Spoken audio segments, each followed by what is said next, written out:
Hi ಎಲ್ಲರಿಗೂ ನಮಸ್ಕಾರ. ಬನ್ನಿ ಮುದ್ದು ಸೊಸೆ ಸೀರಿಯಲ್ ಏನಾಗ್ತಾ ಇದೆ ಅಂತ ನೋಡಿಕೊಂಡು ಬರೋಣ. ಈ ಕಡೆ ಅಜ್ಜಮ್ಮ ವಿದ್ಯೆಗೆ ಅಂತ ಕಷಾಯ ಮಾಡಿರ್ತಾರೆ. ಅದನ್ನು ನೋಡಿಬಿಟ್ಟು ವಿನಂತಿ ಮತ್ತು ಸಾವಿತ್ರಿ, ಇದೇ ಒಳ್ಳೆ ಸಮಯ ಕಣವ, ಅವತ್ತಂತೂ ಆ ವಿದ್ಯೆಗೆ ಅದನ್ನು ಕೊಡೋಕ್ಕಾಗಲಿಲ್ಲ, ಇವತ್ತು ಹೇಗಾದರೂ ಮಾಡಿ ಕೊಡಬೇಕು, ಅಜ್ಜಮ್ಮ ಕೈಯಲ್ಲಿರೋ ಲೋಟನ ನೀನು ಇಸ್ಕೊಂಬಿಡು ಅಂದಿದ್ದ ತಕ್ಷಣ ಈ ಕಡೆ ಸಾವಿತ್ರಿ ಕೂಡ ಅವ್ರ ಅವ್ವ ಹತ್ರ ಬಂದುಬಿಟ್ಟು, ಕೊಡವ, ನಾನು ಹೋಗಿ ವಿದ್ಯೆಗೆ ಕೊಡ್ತೀನಿ ಅಂತ ಹೇಳ್ತಾಳೆ. ಇದೇನೇ ಸಾವಿತ್ರಿ ಈಗ ಮಾತಾಡ್ತಾ ಇದೆಯಾ, ಇವತ್ತು ಸೂರ್ಯ ಏನಾದರೂ ಪಶ್ಚಿಮದಲ್ಲಿ ಹುಟ್ಟಿದನ ಹೆಂಗೆ ಅಂತ ಕೇಳ್ತಾರೆ.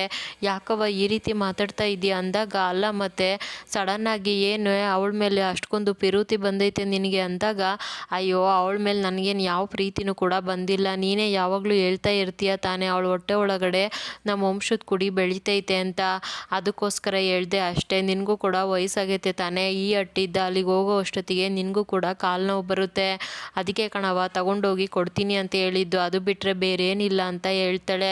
ಸರಿ ಆಯಿತು, ಇದನ್ನ ತಗೊಂಡೋಗಿ ಆ ವಿದ್ಯೆಗೆ ಕೊಡು, ನೋಡು ಈ ಕಷಾಯನ ಒಂದೇ ಸಲ ಅಷ್ಟು ಕೂಡ ಕುಡಿಬೇಕು, ಅದನ್ನ ಅವಳಿಗೆ ಹೇಳ್ಬಿಡು ಅಂದಿದ ತಕ್ಷಣ, ನೀನೇನು ತಲೆ ಕೆಡಿಸ್ಕೋಬೇಡ, ನಾನೇ ನಿಂತಿದ್ದು ಆ ವಿದ್ಯೆಗೆ ಕುಡಿಸ್ತೀನಿ ಸರಿನಾ, ನೀನು ಹೋಗವ ನಾನು ಕೊಟ್ಟು ಬರ್ತೀನಿ ಅಂದಿದ ತಕ್ಷಣ ಅಲ್ಲಿ ವಿನಂತಿ ಮೊದಲೋಗಿ ಆ ಗ್ಲಾಸಿಗೆ ಆ ಔಷಧಿನ ಹಾಕ್ಕೊಂಡು ಬಾ, ಇವತ್ತು ಒಳ್ಳೆ ಸಮಯ ಸಿಕ್ಕೈತೆ, ಇವತ್ತೇ ಅದನ್ನು ಕೊಟ್ಬಿಡೋಣ ಅಂದಿದ ತಕ್ಷಣ ಸರಿ ಆಯಿತು ಕಣವ ಅಂತ ಹೇಳ್ಬಿಟ್ಟು ವಿನಂತಿ ಅದನ್ನು ಮಿಕ್ಸ್ ಮಾಡಿಕೊಂಡು ಬರ್ತಾಳೆ. ಆದರೆ ವಿದ್ಯೆ ಹೊಟ್ಟೆಯಲ್ಲಿ ಮಗು ಇರೋದೇ ಇಲ್ಲ, ಅದು ಯಾರಿಗೂ ಕೂಡ ಗೊತ್ತಿರೋದಿಲ್ಲ ಅಲ್ವಾ, ಅದನ್ನು ಕುಡಿದ್ರೂ ಕೂಡ ವಿದ್ಯೆಗೆ ಏನೂ ಆಗೋದೇ ಇಲ್ಲ.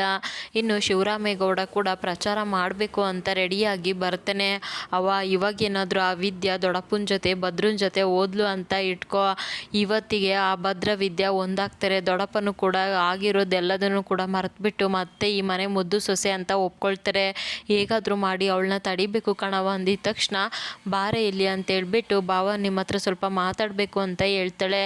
ಏನು ಹೇಳು ಈಶ್ವರಿ ಅಂತ ಕೇಳಿದಾಗ, ಅಲ್ಲ ಬಾವ, ಮಿನಿಸ್ಟರ್ ಹೇಳಿದ್ರು ಅಷ್ಟೇ, ಇನ್ನೊಬ್ರು ಹೇಳಿದ್ರು ಅಷ್ಟೇ, ನನಗೆ ಯಾಕೋ ಆ ವಿದ್ಯಾನ ನಿಮ್ಮ ಜೊತೆ ಕಳಿಸೋದು ಸ್ವಲ್ಪನೂ ಕೂಡ ಇಷ್ಟ ಇಲ್ಲ, ಅವಳಿದ್ದ ನೀವು ಜೈಲಿಗೆ ಹೋಗಿದ್ದೀರಾ, ಸತ್ಯ ಮುಚ್ಚಿಟ್ಟು ಇಷ್ಟು ದಿನ ನಮ್ಮ ಮುಂದೆನೇ ನಾಟಕ ಆಡೋಳೆ ಅಂಥವಳನ್ನ ಪ್ರಚಾರಕ್ಕೆ ಯಾಕೆ ಕರ್ಕೊಂಡು ಹೋಗಬೇಕು, ಅವಳಿದ್ದ ನಮಗೆ ಗೆಲುವು ಸಿಗಬೇಕೆ, ನೀವೇ ಹೇಳಿ ಅಂದಿದ ತಕ್ಷಣ, ಸಾಕು ಬಾಯಿ ಮುಚ್ಚೆ ಮಾಡೋ ಅವಂತರ ಎಲ್ಲ ಮಾಡಿಬಿಟ್ಟು ಇವಾಗ ದೊಡ್ಡದಾಗಿ ಮಾತಾಡೋಕ್ಕೆ ಬಂದಿದ್ದಾಳೆ, ನೀವು ಅವತ್ತು ಎಡವಟ್ಟು ಮಾಡದೆ ಹೋಗಿದ್ರೆ ಇವತ್ತು ಈ ಪರಿಸ್ಥಿತಿನೇ ಬರ್ತಿರ್ಲಿಲ್ಲ, ಮಾಡೋದೆಲ್ಲ ಮಾಡಿ ಇವಾಗ ಅವಳ ಬಗ್ಗೆ ಮಾತಾಡೋಕ್ಕೆ ಬಂದಿದ್ದೀಯಾ, ಅವನಿಗೆ ಯಾವ ಸರಿ ತಪ್ಪು ಅಂತ ಗೊತ್ತೈತೆ, ಅವ್ನು ತಿಳಿದಿದ್ದು ಮಾಡ್ತಾನೆ, ನೀನು ಸುಮ್ಮನೆ ಇರು ಅಂತ ಅಜ್ಜಮ್ಮ ಬೈದಿದ್ದ ತಕ್ಷಣ ಭದ್ರ ಕೂಡ ರೆಡಿಯಾಗಿ ಬರ್ತಾನೆ. ಅಪ್ಪಯ್ಯ ನಾನು ರೆಡಿಯಾಗಿದ್ದೀನಿ ಅಂದಾಗ, ಮಾವಯ್ಯ ನಾನು ಕೂಡ ರೆಡಿಯಾಗಿದ್ದೀನಿ ಅಂತ ವಿದ್ಯೆ ಹೇಳ್ತಾಳೆ. ಸರಿ ಆಯಿತು, ಎಲ್ಲರೂ ಪ್ರಚಾರಕ್ಕೆ ಹೋಗೋಣ ಅಂತ ಹೇಳ್ಬಿಟ್ಟು ಶಿವರಾಮೇಗೌಡ ಭದ್ರ ಮತ್ತು ವಿದ್ಯೆನ ಜೊತೆಗೆ ಕರ್ಕೊಂಡು ಬರ್ತಾರೆ.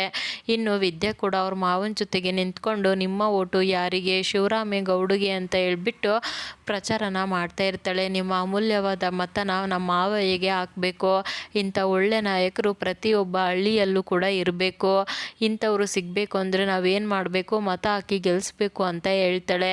ಇನ್ನು ಭದ್ರ ಮತ್ತು ವಿದ್ಯೆಗೆ ಜೈಕಾರನೂ ಕೂಡ ಸಿಗುತ್ತೆ, ಎಲ್ಲರೂ ಕೂಡ ಭದ್ರ ಮತ್ತು ವಿದ್ಯೆಗೆ ಆರತಿನ ಮಾಡಿ ಅವ್ರಿಗೆ ದೃಷ್ಟಿ ಕೂಡ ತೆಗಿತಾರೆ. ತಗೊಳಪ್ಪ, ಹೊಸ್ದಾಗಿ ಮದುವೆ ಆಗಿದ್ದೀರಾ, ನಿನ್ನ ಹೆಂಡ್ತಿಗೆ ಹೂ ಮುಡಿಸು ಅಂತ ಅಲ್ಲಿರೋ ಜನ ಕೊಟ್ಟಿದ್ದ ತಕ್ಷಣ, ಅಣ್ತಮ್ಮ ಏನು ನೋಡ್ತಾ ಇದೆಯಾ, ಮುಡಿಸು ಅದಕ್ಕೆಮ್ಮಗೆ ಅಂತ ಕ್ವಾಟ್ಲೆ ಕೂಡ ಹೇಳ್ತಾನೆ.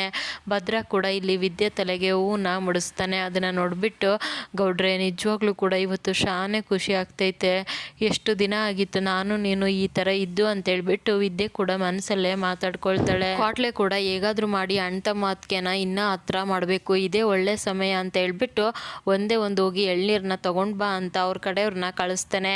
ಅಣ್ತಮ್ಮ ಇದೇನು ಅಣ್ತಮ್ಮ ಬರೀ ಒಂದು ಎಳ್ನೀರು ತಂದವ್ರೆ ಅಂದಿದ ತಕ್ಷಣ, ಅಯ್ಯೋ ಅವ್ರೇನು ಗಂಡ ಹೆಂಡ್ತಿ ತಾನೇ, ಹೊಸ್ದಾಗಿ ಮದುವೆ ಆಗಿರೋರು, ಅವ್ರಿಗೆ ಗೊತ್ತು ಕೊಡಯ್ಯ ಅಂತ ಹೇಳ್ಬಿಟ್ಟು ಕ್ವಾಟ್ಲೆ ಕೈಯಲ್ಲಿರೋ ಎಳ್ನೀರನ್ನ ಭದ್ರ ಕೈಗೆ ಕೊಡ್ತಾರೆ.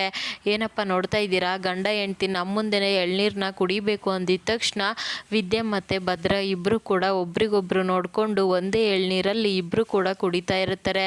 ಅದನ್ನು ನೋಡಿ ಕ್ವಾಟ್ಲೆಗಂತೂ ತುಂಬಾ ಖುಷಿ ಆಗ್ಬಿಡುತ್ತೆ. ಇನ್ನು ವಿದ್ಯೆ ಹೊಟ್ಟೆಯಲ್ಲಿ ಮಗು ಇಲ್ಲ ಅಂತ ಏನಾದರೂ ಗೊತ್ತಾದರೆ ಭದ್ರ ಮಾತ್ರ ಈ ಸಲ ವಿದ್ಯೆನ ಕ್ಷಮಿಸೋದೇ ಇಲ್ಲ. ಇದಿಷ್ಟು ಇವತ್ತಿನ ಸಂಚಿಕೆ. Thank you so much every one.